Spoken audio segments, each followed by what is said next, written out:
नमस्कार दोस्तों, आज हम पढ़ने वाले समस्या संख्याओं के बारे में।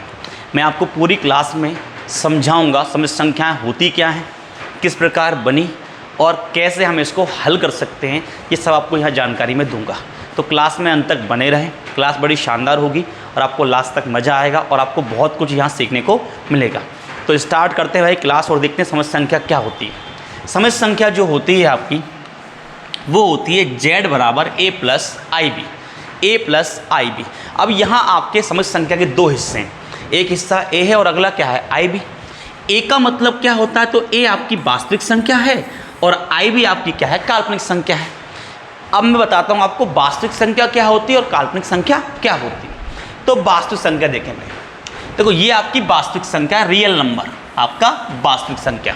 देखो दुनिया भर की जितनी संख्याएं हैं, दुनिया भर की जितनी भी संख्याएं हैं, परिमेय संख्या, अपरिमेय संख्या, प्राकृतिक संख्या, पूर्ण संख्या, भिन्न, ये सबको मिला दें, मिलकर क्या बनती है, आपकी वास्तविक संख्या बनती है। भाई सभी संख्याओं को मिला दें, परिमेय, अपरिमेय, पूर्ण, पूर्णांक, भिन्न, इन सबको मिलाने के बाद क्या बनती है, आपकी रियल संख्या बनती है या वास्तविक संख्या आपकी बनती है। अब बात करते हैं काल्पनिक संख्या। भाई काल्पनिक संख्या क्या होती है, बड़े ध्यान से बात सुनना।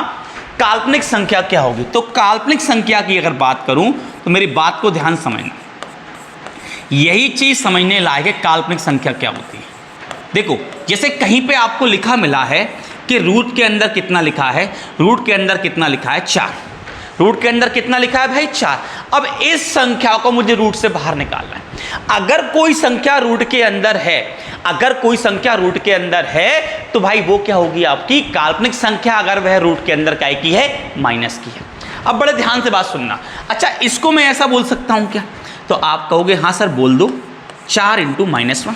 बिल्कुल बोल सकता हूं क्या भाई, हाँ या बोल सकता हूं। चलो अब देखो आगे बात सुनना, एक बात को ध्यान रखना कि यहाँ पे i का हम यूज करेंगे और i का मतलब होता है इमेजिनरी नंबर, मतलब काल्पनिक संख्या, और i² का वैल्यू होता है -1।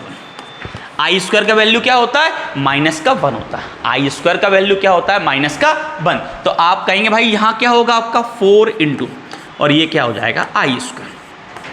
अब भाई 4 किसका होता है, 2 का, और i² बाहर क्या हो जाएगा, i हो जाएगा। इस प्रकार ये किसमें बन जाएगा, आपका इमेजिनरी नंबर में कन्वर्ट हो जाएगा। मतलब कह सकते हैं अगर कोई संख्या रूट के अंदर माइनस की है तो वो आपकी क्या है, आपकी काल्पनिक संख्या है। सबको मेरी बात समझ में आ गई होगी भाई। तो मैंने आपसे अभी यही कहा था कि अगर मैं एक वास्तविक संख्या को और अगर एक काल्पनिक संख्या को मिला दूं, जोड़ दूं, तो मिलकर क्या बनेगी, आपकी समष्टि संख्या बनेगी। क्या बनेगी, आपकी समष्टि संख्या बनेगी। अब बात करते हैं इसके मापांक की।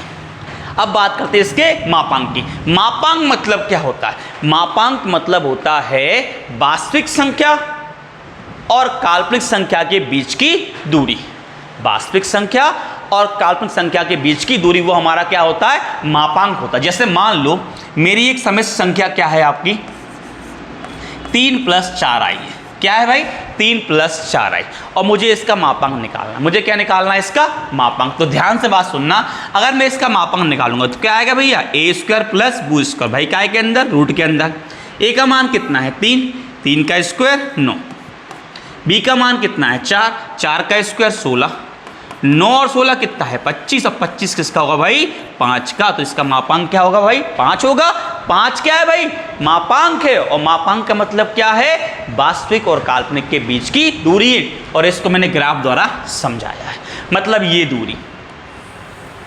दूरी भाई ये क्या होगी, आपकी 5 हो जाएगी। सबको मेरी बात क्लियर है, बोलो हाँ या ना। अब इसके कुछ प्रश्नों की हम बात कर लें, हल्की सी, तो छोटे से प्रश्नों की बात करें। यहाँ देखो, जैसे मैं आपको बताऊँ, यहाँ पे ध्यान से बात सुनना मेरी। कई बार क्या होता है, एग्जामिनर जो होता है वो आपसे कुछ ऐसे प्रश्न पूछ लेता है और आप गलती कर देते हो। जैसे उसने बोला आपसे कि कहीं लिखा है आपका -4 और इंटू लिखा है -9।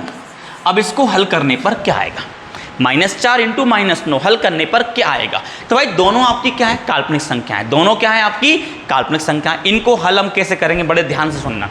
देखो आपको पता है, मैंने आपको अभी समझाया कि इसको आप क्या लिख सकते हो, 4 × -1 इंटू, और इसको लिख सकते हो 9 × -1।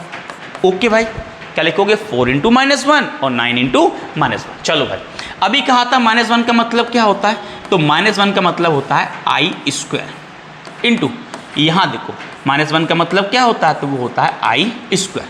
अब यहाँ देखो 4 किसका हो जाएगा 2 का, और आई स्क्वायर का क्या हो जाएगा आई, इंटू 9 किसका हो जाएगा 3 का, और आई स्क्वायर का क्या हो जाएगा आई, इंटू कर लो 3 दूनी 6, और आई फिर से क्या हो जाएगा आई स्क्वायर। और भाई साहब आई स्क्वायर का मान क्या होता है -1, मतलब आंसर क्या आएगा आपका -6। तो इसका आंसर आप ये मत करना सर इंटू में है तो 4 नाम 36, माइनस माइनस क्या हो जाएगा प्लस, तो आंसर आएगा +6। नहीं भाई, आंसर किसका आएगा -6।